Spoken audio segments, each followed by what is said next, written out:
Broadcasting from the business capital of the world, this is the Podcast Business News Network.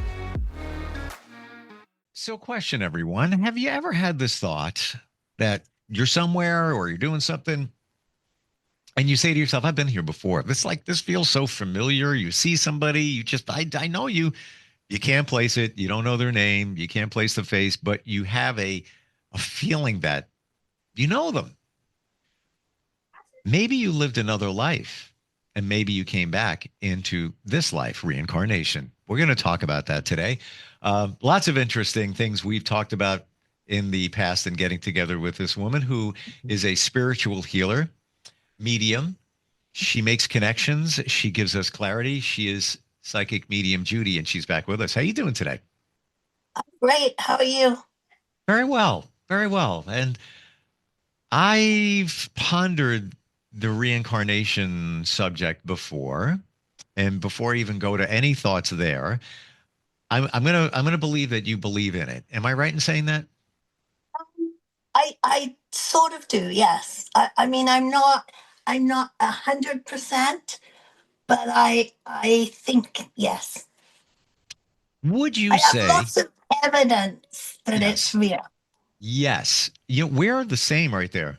We are the same because I feel exactly the same way.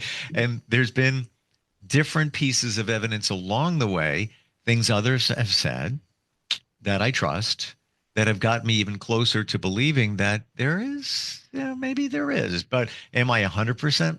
No. Maybe I don't even know the percentage. Maybe I'm at 60 right now, maybe 70. I don't know. What makes you feel and believe that we are reincarnated? Well, throughout the years, there's been lots of evidence shown up in different ways.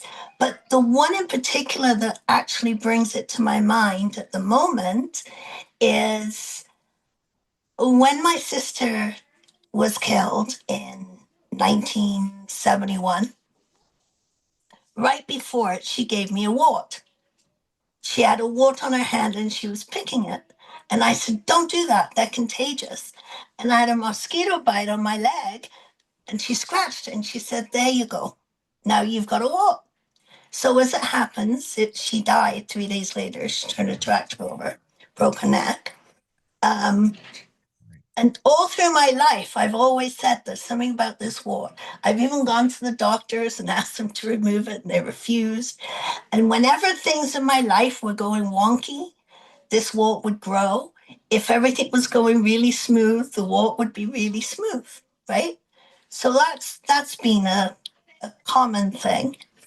And then my niece, my brother's daughter, had a baby. And I'm telling you, the wart fell off. And when I met her, the baby, her name is Beth, it was like looking into my sister's eyes.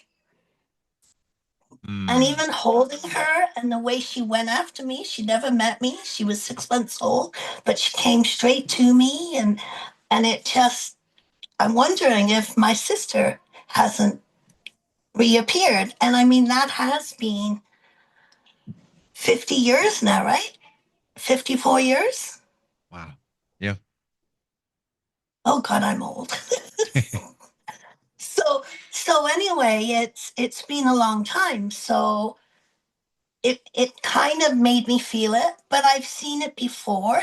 I've had readings where I've read for people, and I've actually known when I've done these past life regressions with them that they've gone back into lives that they lived before. And it's always amazed me how the recall.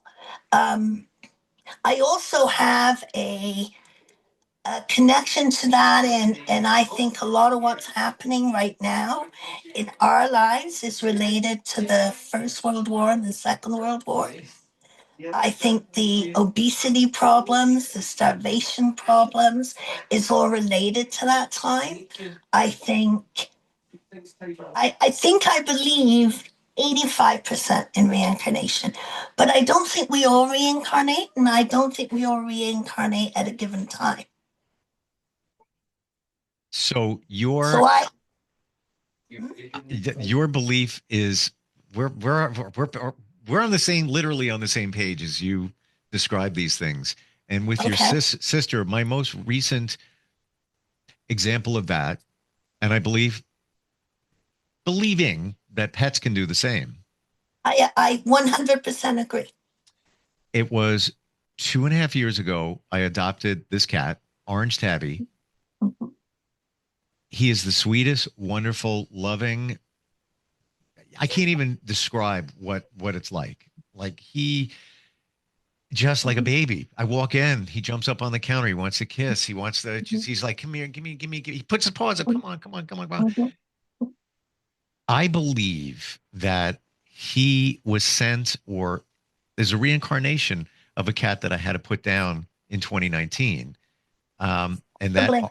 Orange Tabby and that cat, they're both rescues, but that cat was in a cage, horrible conditions, and I guess I saved his life, and he was mushy and loving. Fast forward to this cat 2.5 years ago. I got that cat for a reason, to help my family heal. And I That was believe after your mother, right? that partly and some other stuff going on. But, and by the way, the cat, that the first one that passed in 19, she passed in 19. And I believe that that cat sent this one as a, yeah, you helped me out. I'm going to help you out, brother. Here's, they both look the same. They have the same body. They have the same colorings. I'm convinced that you don't find cats like that. And I'll tell you, my daughter got a rescue cat. This is quite a few years ago. And it was just nobody would keep this cat. And it was a pedigree. It was a really expensive cat. Wow. And it wouldn't stay with anybody. And it had been found walking around um, just outside of Glasgow in this little town, quite a wealthy town. And this cat had obviously been very well looked after, but the mistress had died in the home and the cat had got out. So it didn't know what to do. It didn't know what to do with itself and it was wandering and it was doing all these things. So I came to visit her and I was here in Glasgow and I heard this cat talking to me sleeping in the room with this cat. I'm not a cat lover, but I kind of am converted. Anyway, I, I heard this cat talking to me and telling me no one was ever going to love her because the woman that had her really loved her and looked after her and adored her, and everybody got rid of her. And she didn't like the other cat, and she didn't think Angela was going to keep her, and she was scared. And she really was acting as if that was true. Mm. So Angela got up in the morning, and of course, she has all this evidence about her mum being this psychic mama type of thing. And so I told her exactly what I heard from the cat, and that she was to sit down with this cat, and she was to tell her that she was safe, and she was never going to get rid of her, and she was going to have a very happy life with him, but she had to stop attacking Alice, which was her other cat Yeah. that she already had. Lo and behold, after they had that conversation, this cat adapted, it was fine, and it lived with them, and it was perfect right up until she died, which isn't that long ago anyway. Wow. Yep. Um, They understand us, you know. did you, now you mentioned, I'll call it the 30s and the 40s, or even before that, World War I and II. Hmm. Are you mentioning that because you feel like that time resonates with you? And do you feel that you may have been around during that Yes. time? Yes. And I also feel that a lot of the people that have been born in the last generation are people that were part of that war. How do Like the you way we are give with me more food. clarity on that? I'm trying to So focus on that. so for example, I saw a little baby, my girlfriend's granddaughter, and she can't stop eating. She's just constantly on the floor trying to eat. And this is unusual. I mean, I've seen enough babies to know it's unusual. But I've noticed this a lot in in the last 20 years that the children that are born seem hungrier. But the starvation killed more people at that time than the bullets did. So Wow. your soul has this memory, and of course, the first job of your soul is to make you survive. So it's saying, eat, eat, eat. You never want to starve again. Eat, eat, eat. Now I got it. Now I got it. So Now it's I, clear. I think that's part of why we've had all these weight issues. The other thing is, if you were fat during the war, which it could have been a glandular thing or something, I mean, it's definitely a disease, Sure. nobody would speak to you because they thought you were helping the enemy. So you were cast out. So what do we have now? We have this brand new disease where people don't eat and they kill themselves by starving. Anorexia, which is because they don't think people will like them if they're fat. So they're scared to eat. So I have those two items, and I've worked with supermodels and that I've helped release that from the past so they can eat again. They can start to feed themselves. And I Wow. think a lot of that is past life.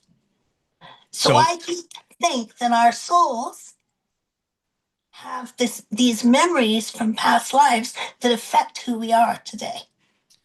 I want to focus on that for a moment. And what you're saying is extreme, very interesting. Mhm. And I have two views of it. So one view could be is what you're describing, and it makes perfect sense going back to those times. Is that part of maybe our lineage? It's in our DNA, if you will. I thought that too. Is it in our DNA? Is it a memory? Because they do say, our genes come and there's memories in our genes. Yes. Is it a generational memory? Yes. Or is it actually, but it becomes your memory too. So, in a way, it is reincarnation. Maybe you're not the whole soul of the Okay. person that passed, but maybe part of it, maybe the generational part. I'm Wow. not sure, but I do have one that was amazing. And I mean, life changing. This young man came to see me, and he was literally made to come and see me because he couldn't function. And his girlfriend had come to see me, and she sent him. And anyway, he had the worst panic attacks. He would literally have to sit himself in the shower, run water on himself till it was cold, and he'd still stay in it, trying to calm down these vicious panic attacks.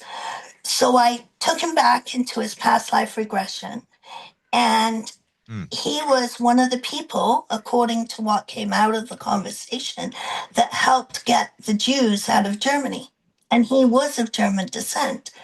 So all of this actually made sense to him when he came back. And as I brought him forward, one of the things that I do is I remove all the emotions that you have attached to your trauma. So the trauma no longer is so big. So anyway, I did that, and I saw him a few more times. And after that, he says, "You've changed my life. It's gone." Wow. He Wow. just no longer had this panic anymore. But it turned out his whole family had suffered from this, and I had to treat them all because the whole family. So is it a generational memory? That's a possibility. Do we retain part of the soul of other people when they come back? Is it like a mixture? I honestly, these are all questions that when I get to the other side, I might get answers to. Oh, when you get there, give me a call. I want the answers too. Um, Okay, I will. I'll keep in touch. like, oh, wait a minute, wait a Don't minute. have to go for a while. I just heard from Judy. What just happened? Um, what you're saying here is an eye opener because now it makes even more sense about the on the cellular level of it being passed on, That's right. but that is reincarnation of a sort. All Of right, a so soul. it's not like I was in 1922 I existed and now in 2025 I'm back again. No, but a part of you or your family or whatever has All the memories, the generational memory is yes. passed in. So Yes. does that make more sense? Perhaps. But I have read and I have seen things where I actually believe that person is being reincarnated, but I think it's because they had something they needed to do. What do you mean? What do you mean by needed to do? Okay, well, we all do kind of have a little bit of a purpose for being here, right? That's what I thought you meant. Okay. And if they haven't completed their purpose, they die too early or whatever, they may request to come back in the whole of them. So unfinished business, or could it also be, some say there is a lesson to be learned, Yeah. and each generation, if the lesson isn't learned, you're just repeating it again. You're just repeating it again until you Mhm. stop it, maybe by using like somebody of yourself to get that clarity. Can I share something that Wonderful. Yeah. I'll keep it real short?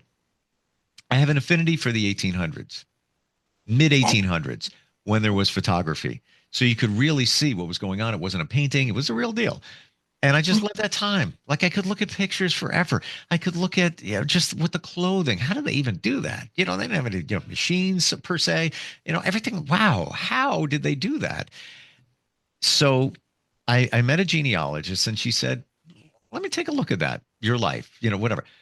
I wasn't close to my father's family or him so much, but I found out I was Lithuanian through ancestry.com and I shared that with her. I said, yeah, I'm part Lithuanian. Never even knew, just found out. She looked deeper into it. Turns out that my father's father was a tailor in Lithuania, a good one. Worked his butt off, made enough money to bring his family to New York City, got a place for them. He was also a tailor there. And she even knew what street he lived on. Crazy. And I didn't have any real information for her, but she figured that all out. But I find it weird or not that look at the clothing in that time and it resonates like it's not like I've been there. I want to be back. I need to go back. And that's what he did for a living.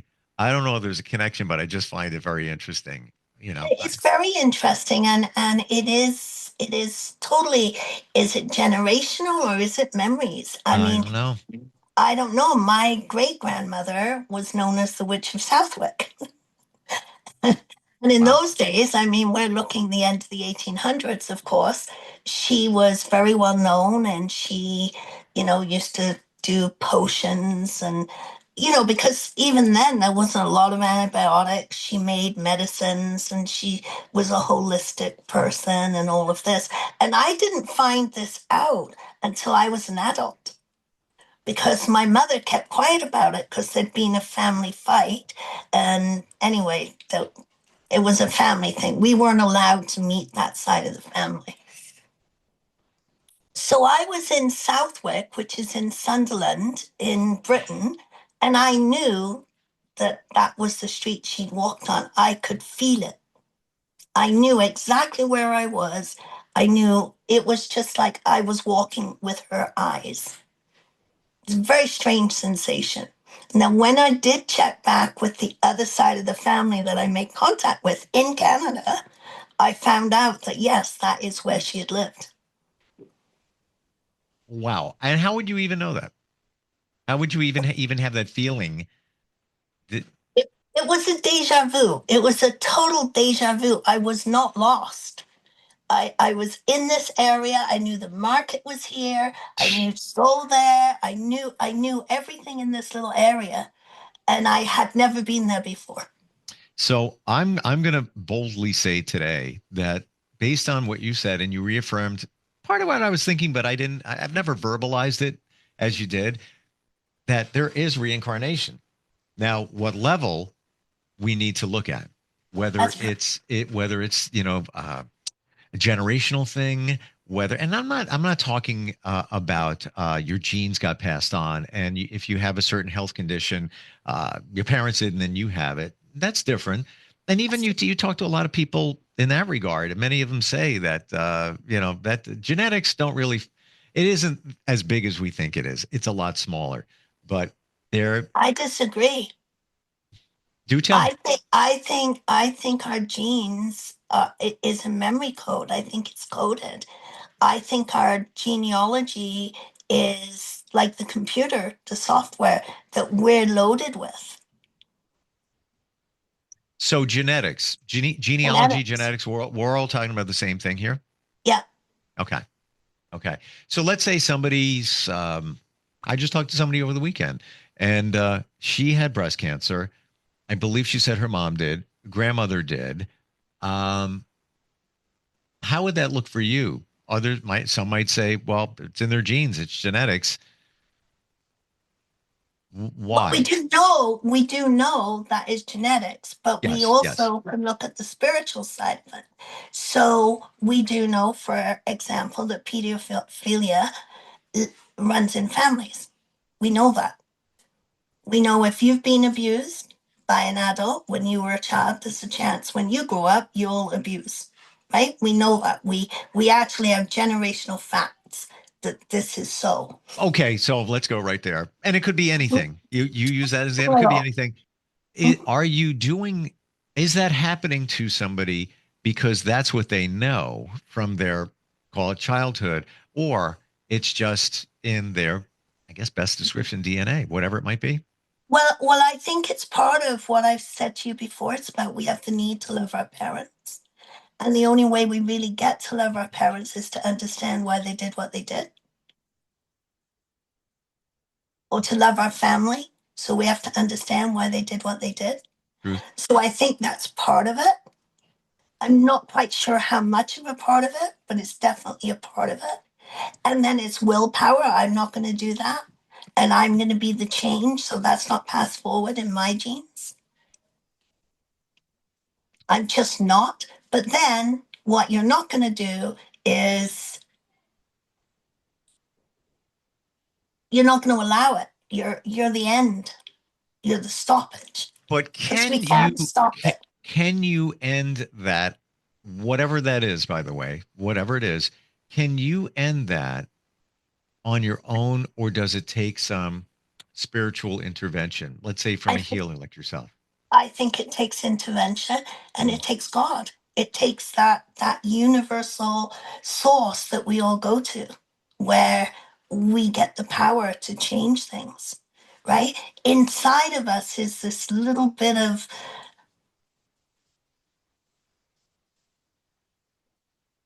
God, this little bit of the universal mind, this consciousness that is, if you look deep enough, you find it. That's how, as a medium, we work. We're connecting to the magnificent of all that there is.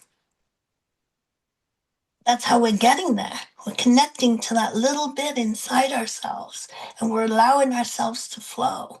Um, yes, Mm. it's fascinating, but we have willpower too. So And we're just about out of time. Final question. And this one I hear a lot, this concept.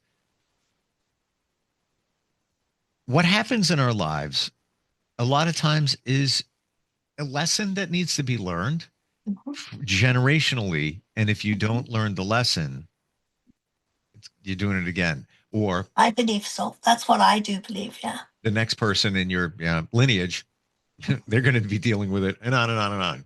Hmm. It's a lesson to be learned. Yeah. Are we And, here? I'm sorry, go ahead. and I think that we're also here to make things better. Like each generation should be getting better.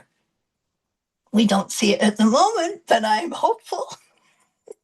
And you pretty much answered what was coming. I got chills from that, what you just said, Mhm. because what I was going to ask you was, um, are we here to learn? You learn and teach, learn and teach.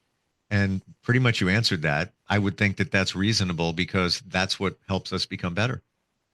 I believe we're here to learn and teach, learn and teach. Wow.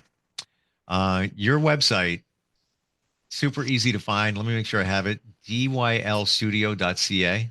Correct. Design Your Life Spiritual Studio. I love that name, by the way.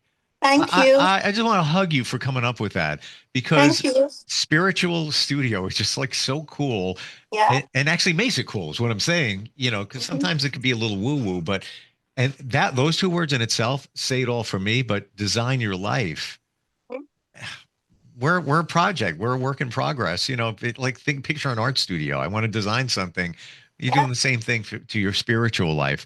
And it's true. And I mean, even the health things, we know that, for example, allergies are attached to emotions. We know that. Yeah. But based on what we talked about here, there may be more going on. There's more going on, and the more I do this work and the more I work with people, the more I learn. Yeah. Yeah. We're here to learn. Yeah. The And penny just drops, right? right. We're here to learn, but guess what you did today? And teach. Yes. And teach. There you go. Yes. And Uh, teach. Judy, always wonderful talking with you. Love Thank having you. you on here, and looking forward next time we get Yeah. together. Okay. Bye, Steve. Have a Bye. great one. You Thank too. you. We'll be right back.